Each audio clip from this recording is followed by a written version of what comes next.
Hello everyone, and welcome to my channel. My name is Reggie, and I'm in my car today. I wanted to make this video outside. I'm sitting at another park, and it's really nice here, but it's very windy and it's a bit cold, so I figured I would just make the video in my car. But today I wanted to talk about something that I started talking about in a previous video, and I will try to link that video as well if you haven't seen it. First of all, I want to thank those of you who like and have subscribed. I am so grateful to you guys, and I hope that many more will like and subscribe so we can get this information out there. So, today what I want to talk about is a type of overload that you might not be familiar with.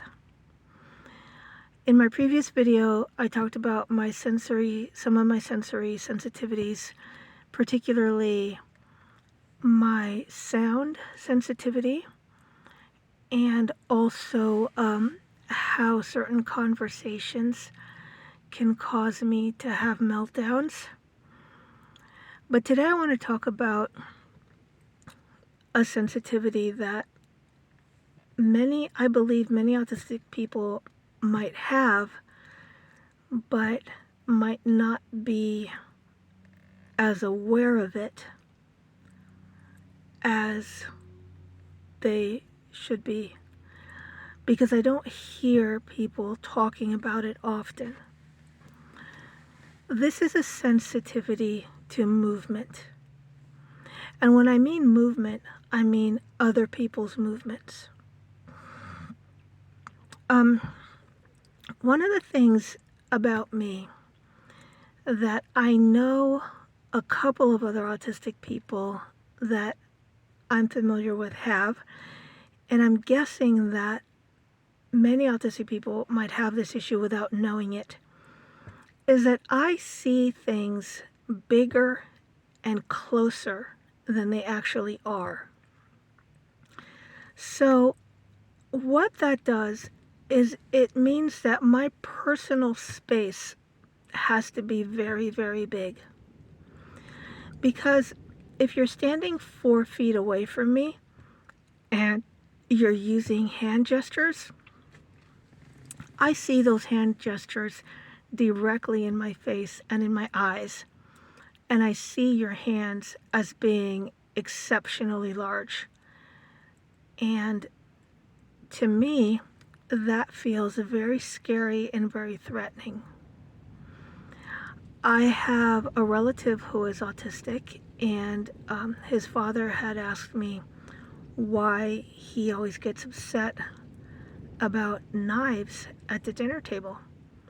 And I explained to him because he's seeing those knives in his face, and they're to him it's like a weapon to be afraid of.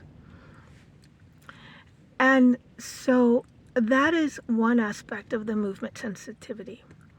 The other aspect is the actual movements themselves. When people use their hands a lot to talk, or when they're literally physically moving around a lot, or they're physically in close proximity to me, I can become very overwhelmed by that, especially if it's not somebody that I am intimately close to. And when I say intimately close, I don't necessarily mean romantically close. It could be like a parent-child relationship, or just a very, very, very close and trusted relationship in a platonic sense as well. But even with those relationships, sometimes the movement itself, the body movements, the hand gestures, the head movements,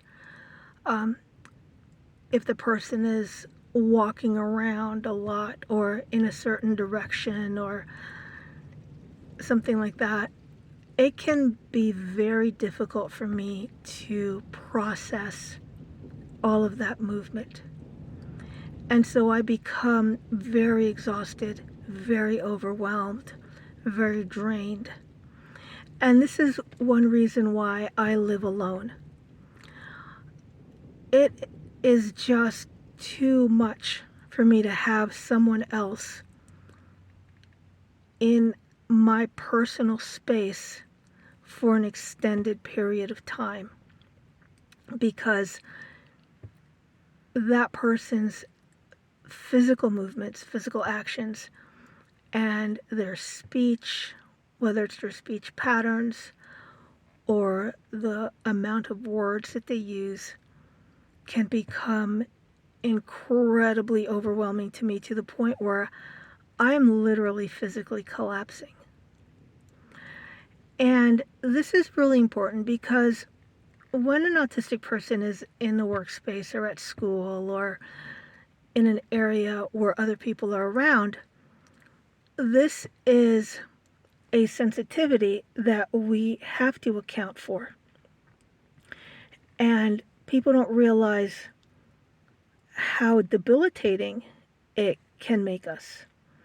So I would love to hear from some of you in the comments if this is something that you feel that you struggle with, if it's something that you are realizing that you might struggle with from watching this video.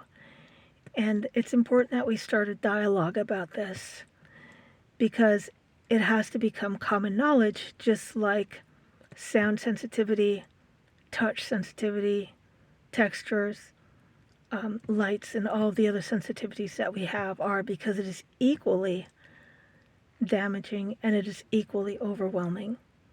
So thank you so much for watching this video, and I'll try to show you where I am through my car window. So this is what I'm looking at right now. So hope you all have a great day, and we'll see you in the next video.